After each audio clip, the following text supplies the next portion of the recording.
Virtue, as I have explained to you, is at two levels. Virtue under ego's domination, which is perfectly good. But what is not good? To stay there, not moving further. If all your virtue just allows your ego to be inflated,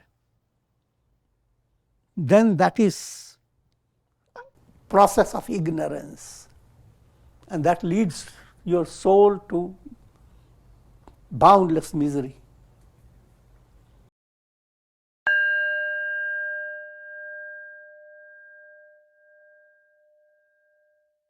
Om Nilambuja Komalangam Sita Samaropita Vamabhagam Panau Maha Sayakacharu Chapam Namami Ramam Raghuvanshanatham. Rotations to Lord Rama, whose complexion is like a blue lotus. It is very tender and delightful in appearance. Sita is seated on his left side, carrying the powerful bow and arrow in his hands. In Ramcharitmanas, the Ramayana by Saint Tulsi Ramayana, Bala Kanda, verse number 152, Lord Shiva related to Parvati, an allegorical story of God incarnating as a Rama, the story of Manu and Shatarupa. And now, but God's incarnation and his coming down will not be complete unless you hear what is he going to do, come down.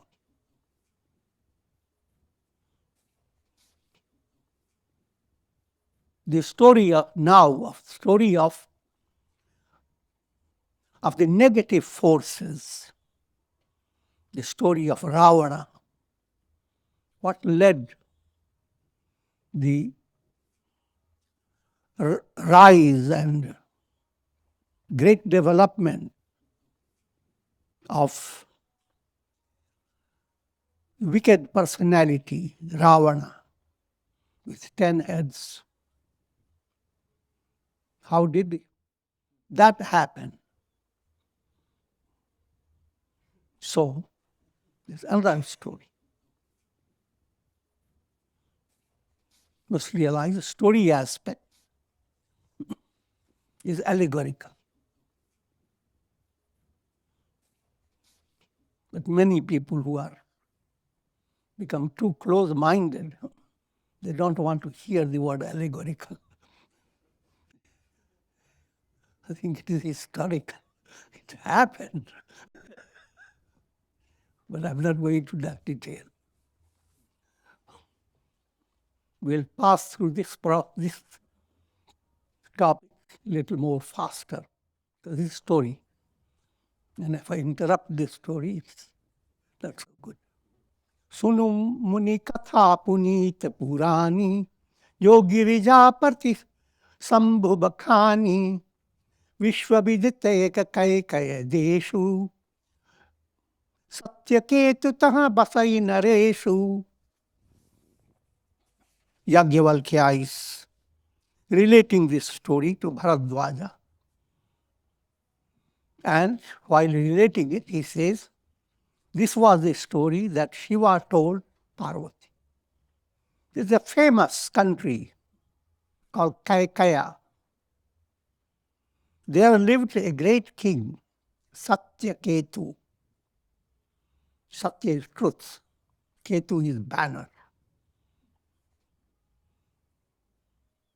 Dharam dhurandhara niti nidhana tej pratap shila balavana tehi ke bhaye jugal sutabira sab gun dham maharana dhira.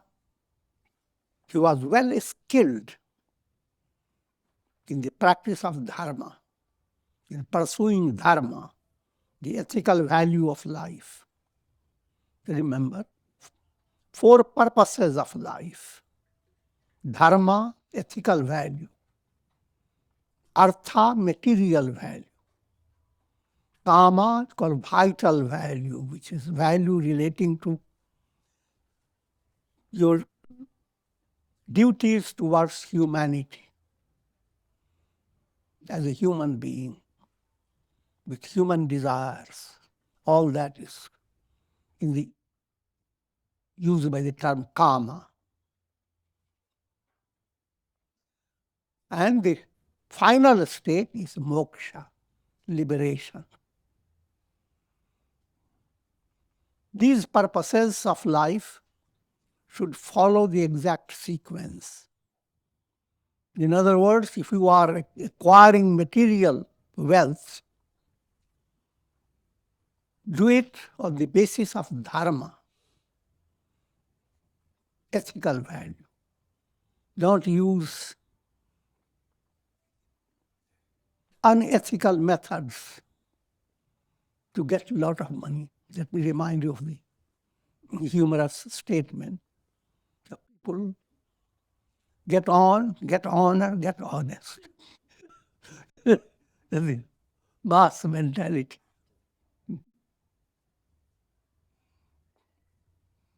So first, don't worry anything. Just get some money. By hook or by crook. More by crook than by hook.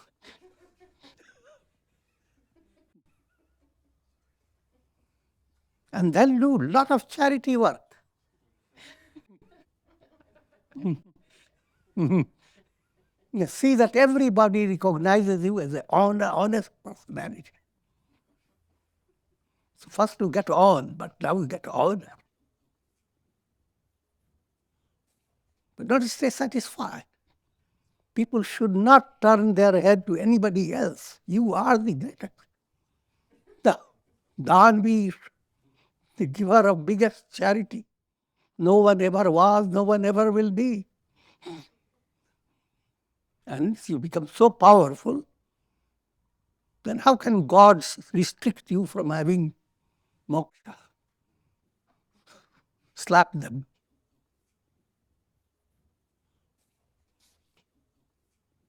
This whole movement is a rise of demoniac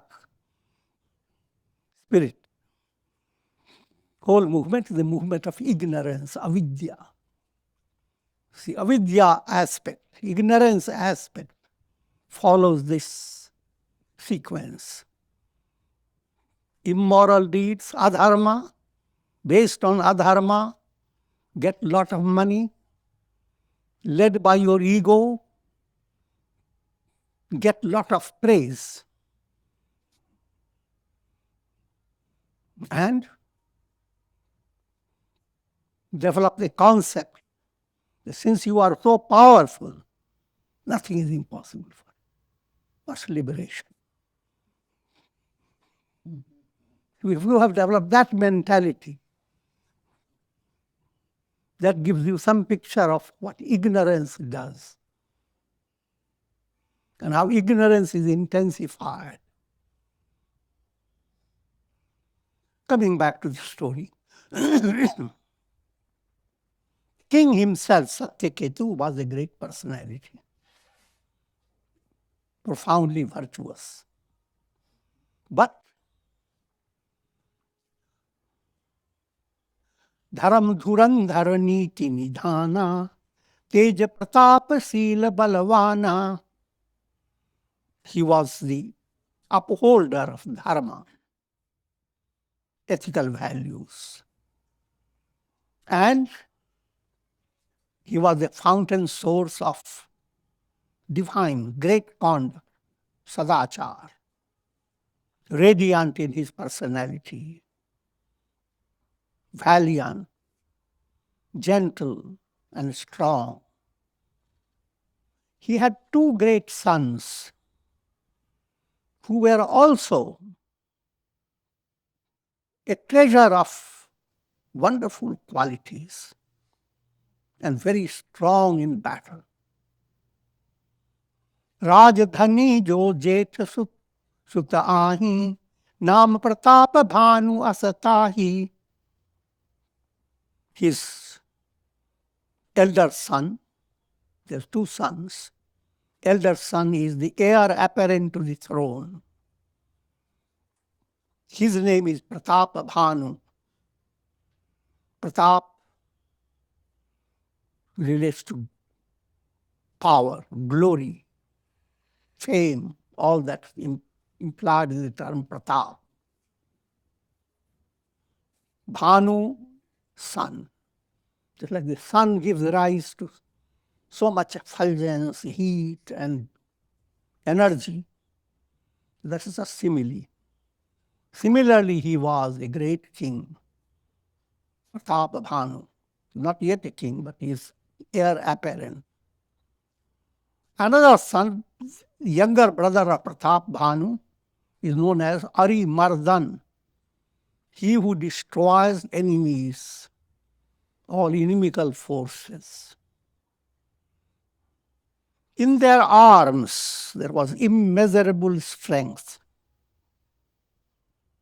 and they were resolute in the battle.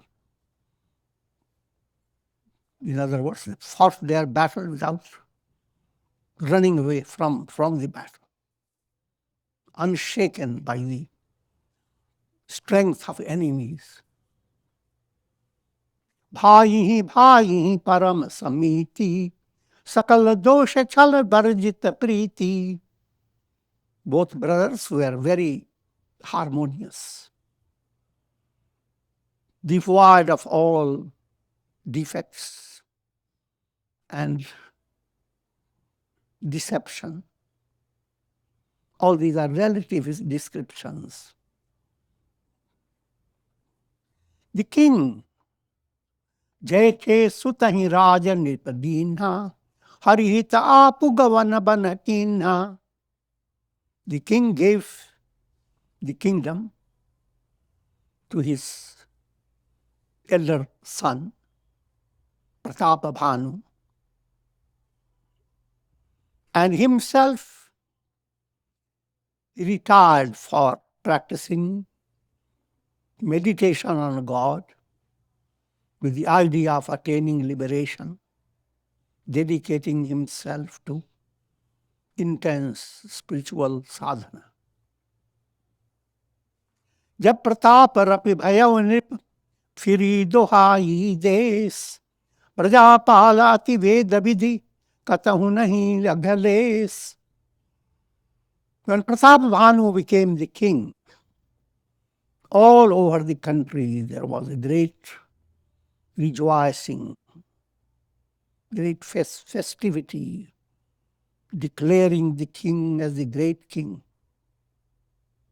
And the king ruled his kingdom and attended on his subjects according to the teachings of the Vedas.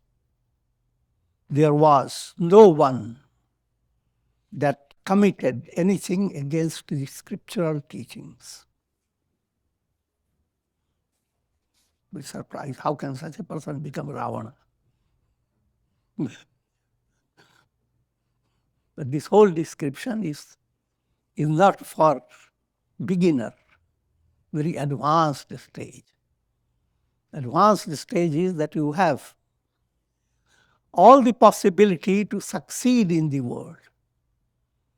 And success can be three types: demoniac success, or human success. Also, human success, I'm referring more to which I will explain, is limited. Now, for majority of people, being good means not being demoniac.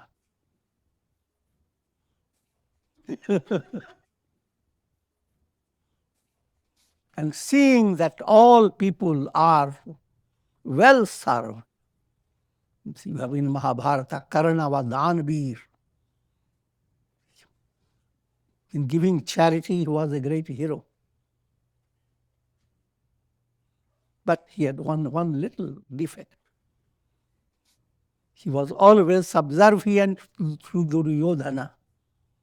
Duryodhana was ignorance. What, without keeping you in suspense, the idea I'm leading you is that simply being good is wonderful. You are advancing. As a student, you are advancing. But you stay stuck in a certain grade and don't go any further. That's not your success, real success. Being good is wonderful. But as long as you are dominated by your ego and you don't understand yourself beyond the ego,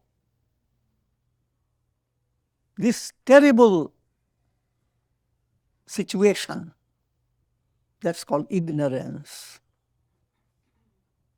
If your goodness does not remove ignorance, then your goodness is not real goodness. It may give you fame and glory. And how much, in an allegorical way, it is described, you can have the entire world pleased with your personality. That's not easy to understand. And yet, Taittiriya Upanishad gives a sequence of joy. Consider that joy as a measuring unit. 100 times that joy is available if you become a higher soul in a higher level, Gandharva. 100 times more into another level. But no matter how many 100 times you get, it is little compared to the bliss of the self. So, Hindu culture has given this profound understanding of religion. Being good is perfectly religious. But if goodness inflates your ego, then it becomes demoniac. And that demoniac possibility, the demoniac state should not grip you. So no matter how great you are, if you cannot break that ignorance, your greatness is nothing. So that's what an aspirant is told in the early stage. You enter to satsanga and you are given this statement. All the enjoyments of the world are alpam, little. Yo vai bhuma tat sukham. That joy that is possible when ego is effaced, that's infinite joy. That's ananda. So live for attaining that ananda, not for fleeting joys of the world. Even if you are extremely powerful, that happiness is within limits. It will not stay all the time. Now you can turn to history. Great personalities have come and gone. Nipihitakaraka sachiva basayana, nam dharma ruchi sukra samana.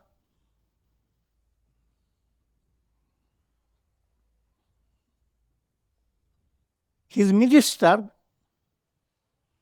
was called Dharma Ruchi. He who had appetite for Dharma, who was devoted to Dharma. And he was wise like sage Shukracharya. Sachiva Sayana Bandhu Balabira Apu Pratapa Punjarana Dhira. So he was such a, Pratap Bhanu was so fortunate to have such a wonderful minister. And also to have a very powerful brother, Mardan, who turned the enemies into powder.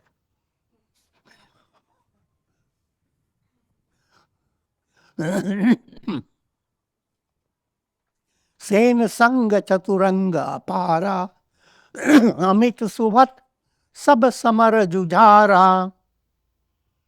He had with him Chaturangini Sena, the old time story of power of royalty. The army is equipped with foot soldiers, horses, elephants, chariots. And I have explained to you before, every human being, every soul is equipped with all these resources, all these forces. Foot soldier is karma. Actions that you perform day by day. You have to use your legs.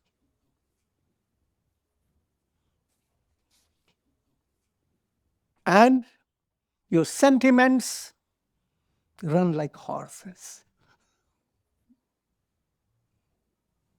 And when you come to a certain will, you develop an idea. This is what I want, resolute. That's elephant. And when you allow your intellect to become strong, that movement is chariot movement. So in other words, you are equipped with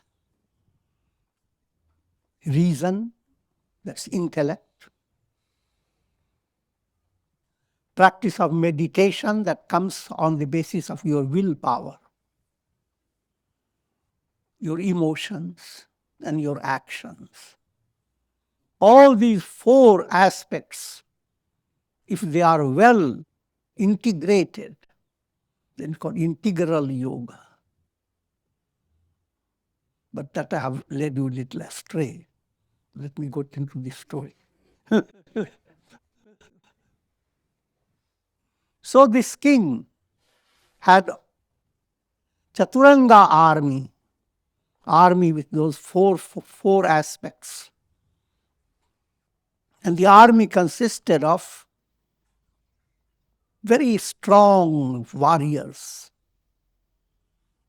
And they were dedicated to the service of the king. Seeing his army, the king was so happy. And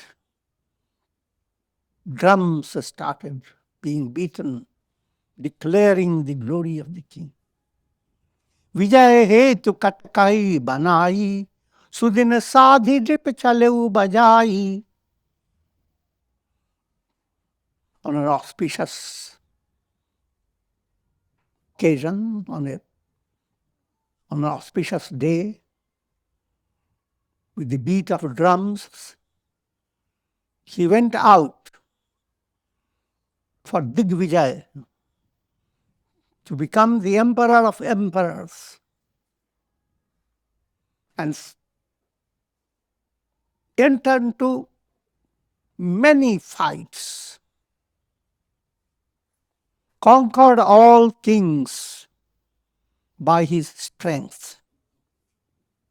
That is, the description tells you that this is not a very divine movement.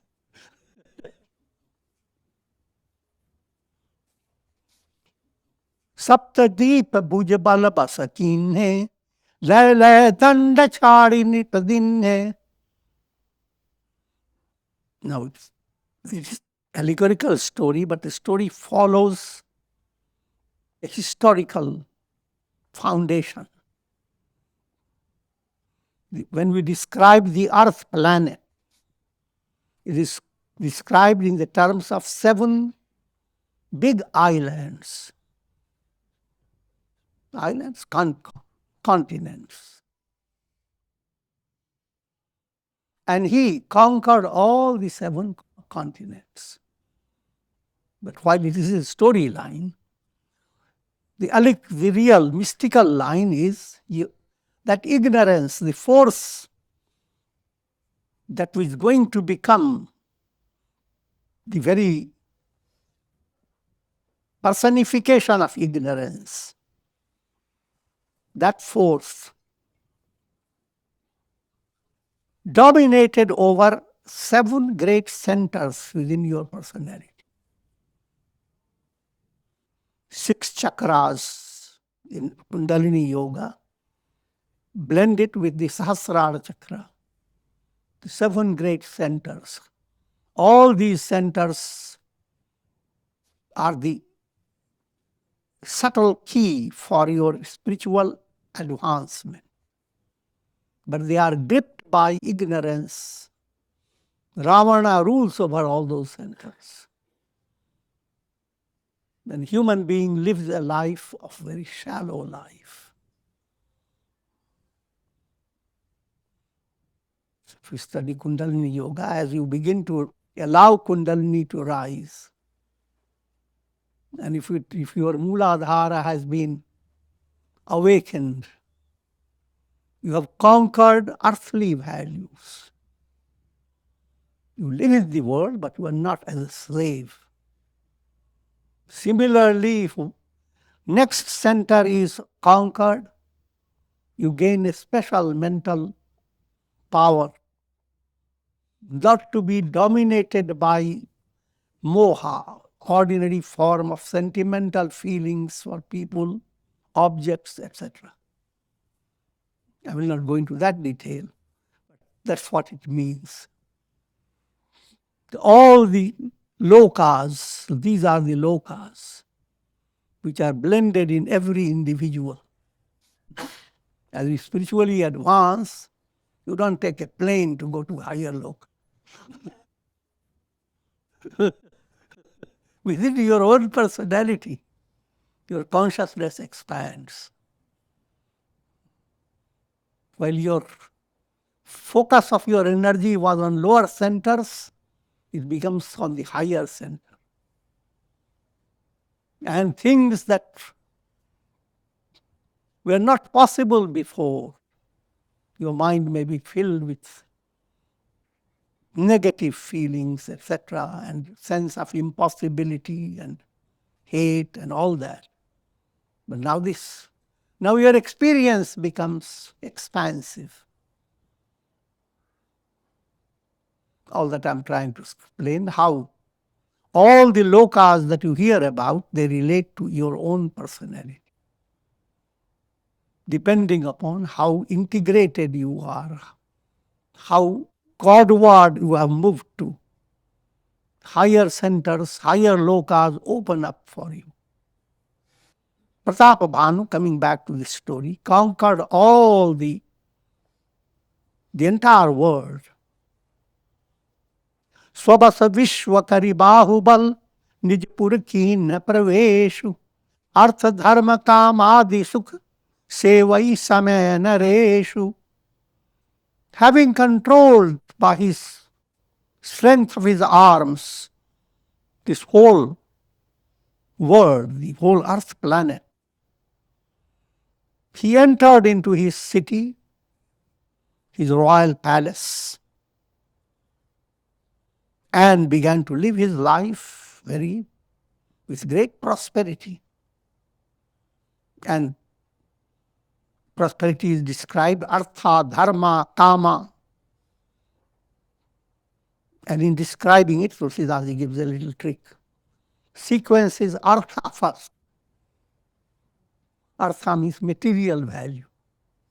His whole focus is how to keep the money matters in correct order. Then on that basis, dharma. And that on that basis, karma, serving humanity or doing your duties towards mankind. But there is no moksha in this. Bhupa Pratap Bhanu Balapai Kamadhenu Bhai Bhumi Suhai. He was such a powerful personality that under his rule,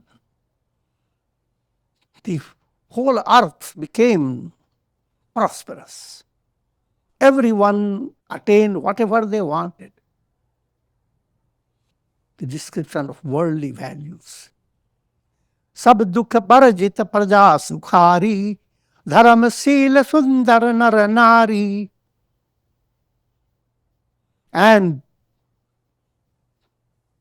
people lived very happily, comfortably. Men, women, all possessed good health, and they were virtuous. Virtue, as I have explained to you, is at two levels. Virtue under ego's domination, which is perfectly good. But what is not good, to stay there, not moving further. If all your virtue just allows your ego to be inflated, then that is process of ignorance. And that leads your soul to boundless misery. Sachiva dharma ruchi haripada priti, vipahita hetu sikhavanita niti.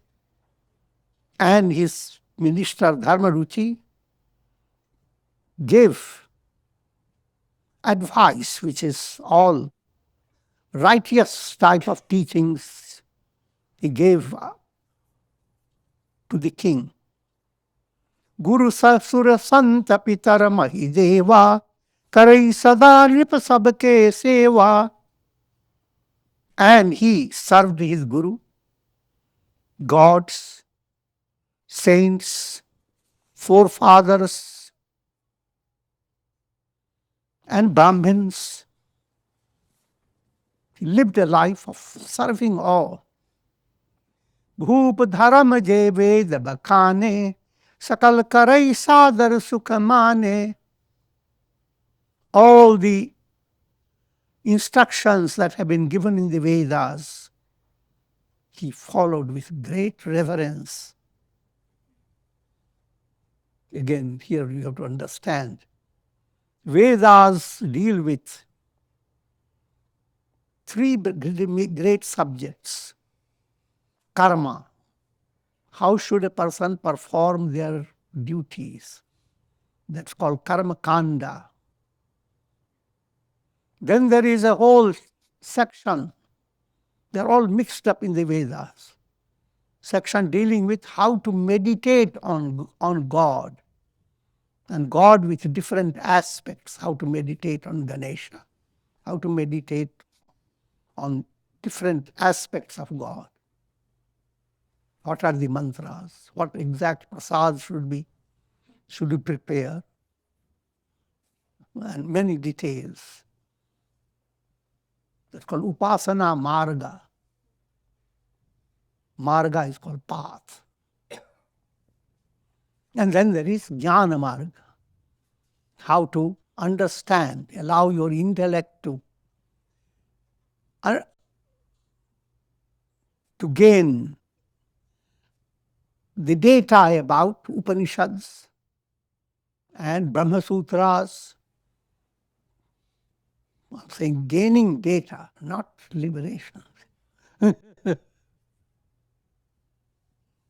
So the student of Veda is of two types. Following Marga, they follow a lot of rituals.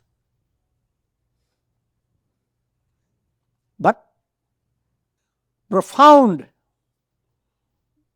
follower of Veda, profound devotee of Veda becomes a yogi. Karma Kanda becomes Karma Yoga. Upasana Kanda becomes Bhakti and Yoga and Dhyana Yoga. And Jnana Kanda becomes Jnana Yoga. All these are subtle points, and I will not delay on this at this stage. In other words, he followed the ritualistic aspect of the religion. Nana vapi kupa taraga, sumana vatika sundara baga, viprabhavana surabhavana suhaye, sabtirthana vichitra banaye. Now all that he had read from the Vedas, how to do good things, and so he created gardens, beautiful orchards, wonderful houses for Brahmins, beautiful temples, pilgrimage centers, well,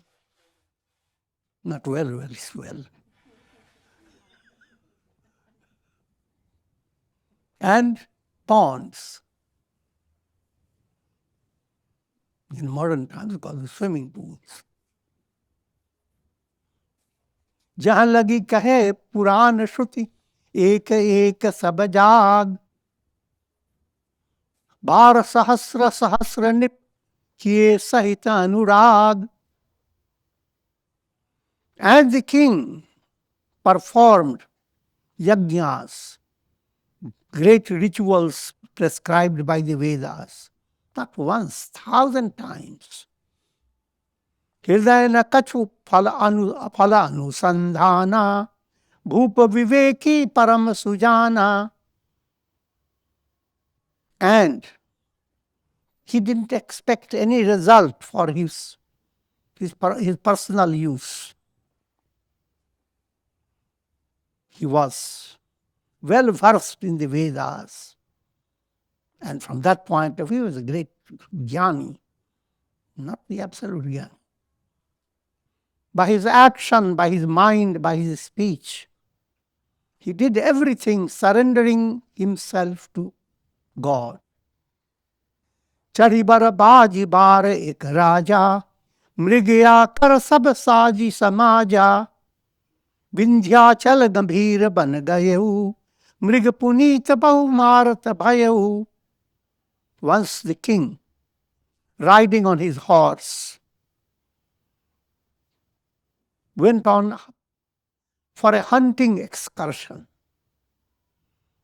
in the dense forest of the Vindhya mountains and killed a lot of deer, wonderful deer.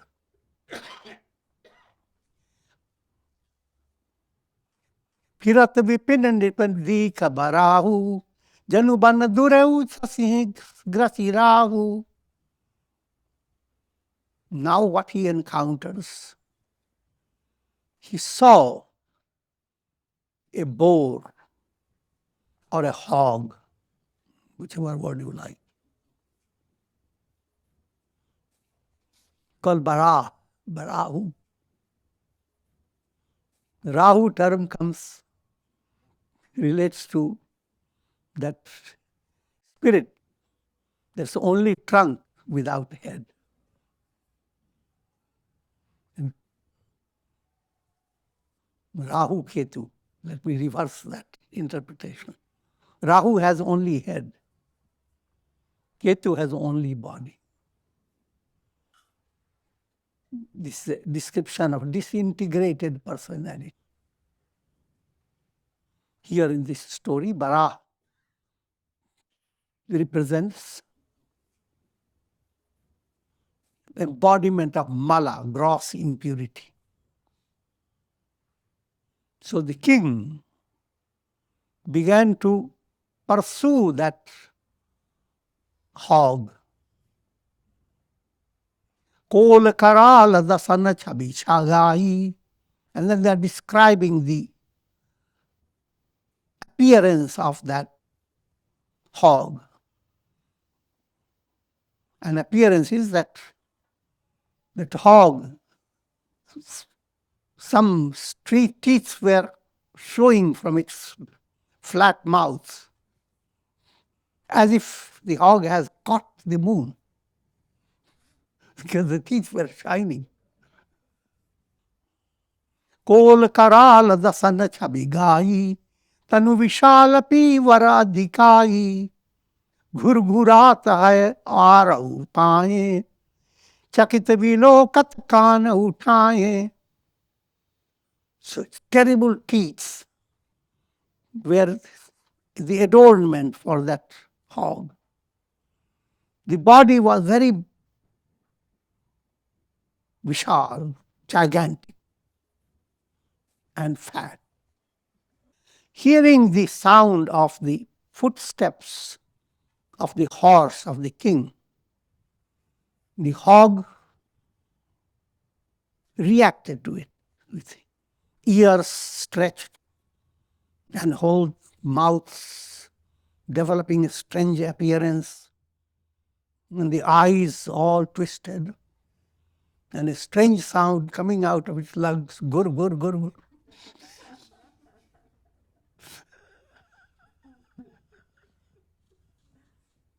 नील महीधर शिखर सम देख विशाल बराहु चपरि चले है सुटुकी निप hockey न हो निबाहु.